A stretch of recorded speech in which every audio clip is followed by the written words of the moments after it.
Assalamualaikum warahmatullahi wabarakatuh. Perkenalkan, nama saya Yolanda Wulandari, NIM 19051242999. Baik, pada video kali ini saya akan membuat media pembelajaran tentang teks prosedur.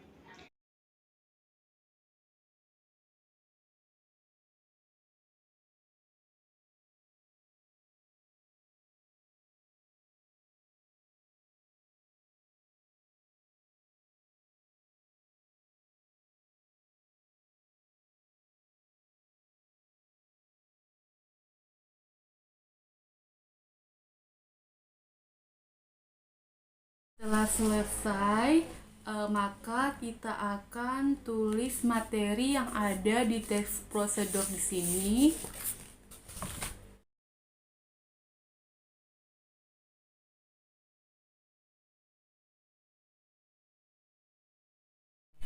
Baik, terlebih dahulu saya akan menjelaskan tentang teks prosedur dan apa-apa saja yang ada di dalam teks prosedur.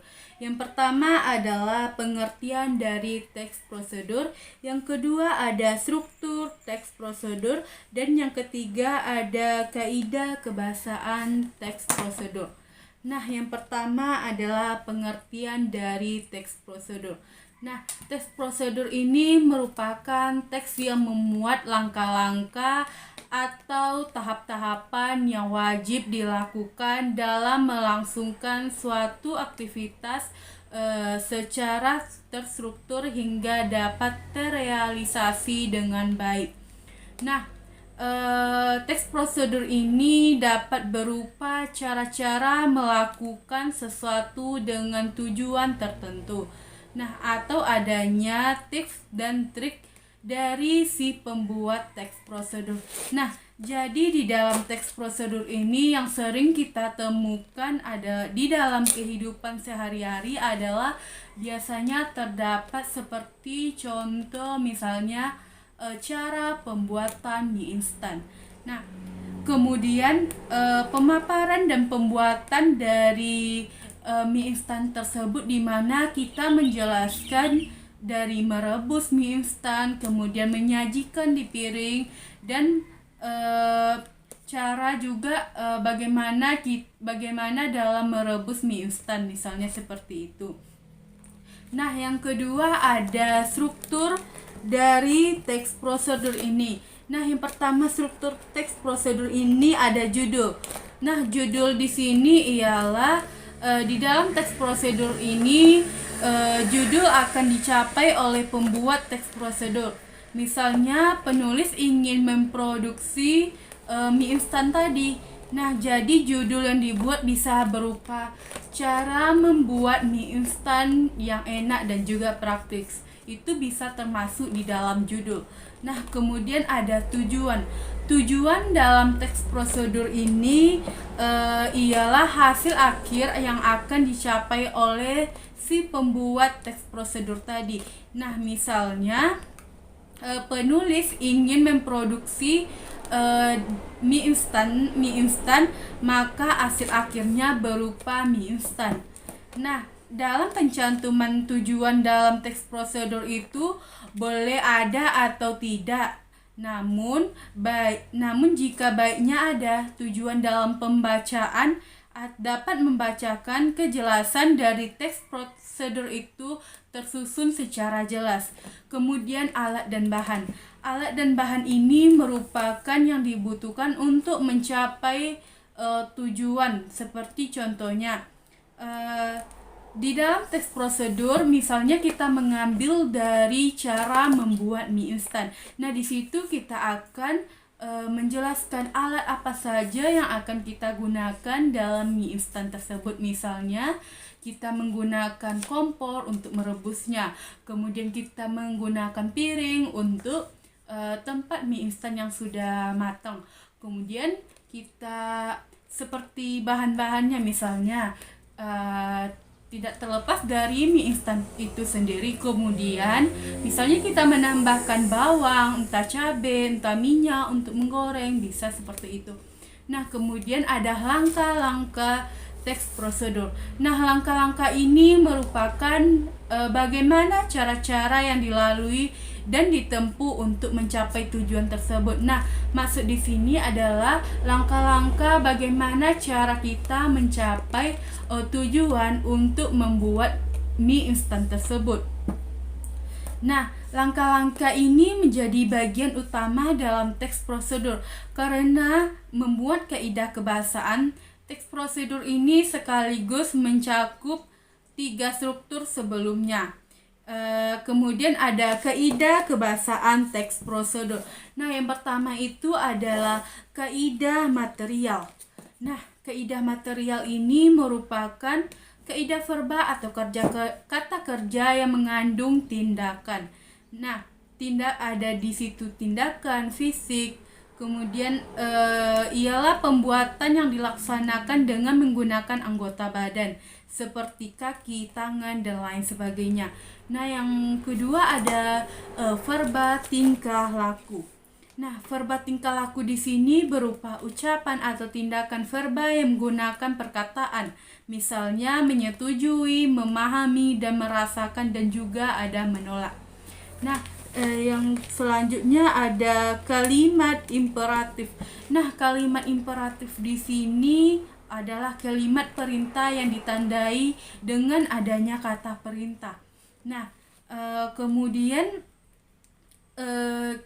misalnya seperti tambahan keringkan, kemudian ada handuklah, kemudian ada masuklah, terus ada kukuslah, angkatlah, dan campurkan. Nah, yang selanjutnya ada konjungsi temporal.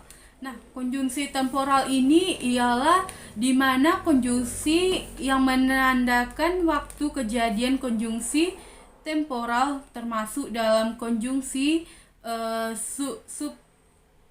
subordinatif. Nah, yang selanjutnya ada kata bilangan. Nah, kata bilangan di sini ialah kata yang menandai adanya tahapan atau urutan dari kata kerja. Kata bilangan dan juga memberikan berkaitan erat dengan konjungsi temporal karena penggunaan secara tersusun dari langkah sebelumnya dengan langkah setelahnya. Kemudian ada pernyataan persuasif. Nah, pernyataan persuasif di sini adalah saran atau bujukan kepada pembaca agar hasil dan pembuatannya itu atau dapat dipergunakan sesuai dengan harapan. Titik pernyataan persuasif ditandai dengan kata sebaiknya, hendaklah, petik, diharapkan, harus. Kemudian ada gambar, yang terakhir ada gambar terperinci. Nah, gambar terperinci ini di mana mengenai bahan, alat, dan yang dipakai atau perihal tentang ukuran dan juga jumlah untuk menakar besar kecilnya, rendah tinggi, atau banyak sedikitnya bahan dan alat yang digunakan. Nah, misalnya gambar dalam terperinci ini karena kita tadi mengambil contoh dari misalnya cara pembuatan dari mie instan, maka yang di sini bahan dan alat, maka itu kita gunakan bahan untuk membuat mie instan, kemudian alat yang kita gunakan dalam memasak mie instan tersebut.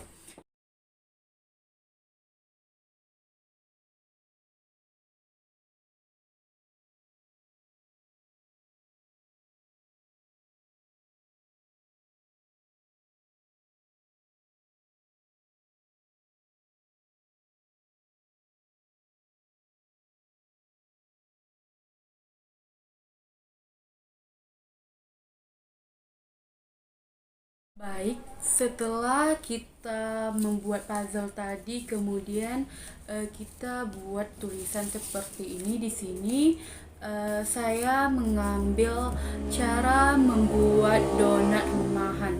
Nah, di sini kita bisa memanggil salah satu siswa di mana kita menyuruh siswa tersebut menyusun puzzle cara membuat donat ini dengan berurutan.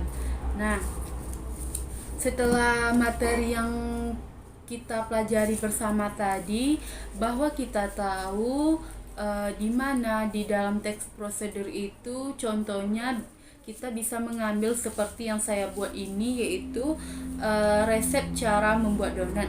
Nah, di sini cara kita menyusunnya dengan kertas karton seperti ini. Nah, nanti puzzle tersebut akan kita urutkan untuk agar kita tahu bagaimana langkah-langkah cara membuat donat. Nah, di sini kita akan menyusul puzzle tersebut dengan secara berurutan. Nah, dikarenakan kalau agak ke bawah dia nanti akan jatuh puzzle-nya, maka saya akan menggunakan paku kertas ini untuk akan saya tusukkan agar pada saat kita melihat puzzle yang tersusun itu dia tidak jatuh gitu.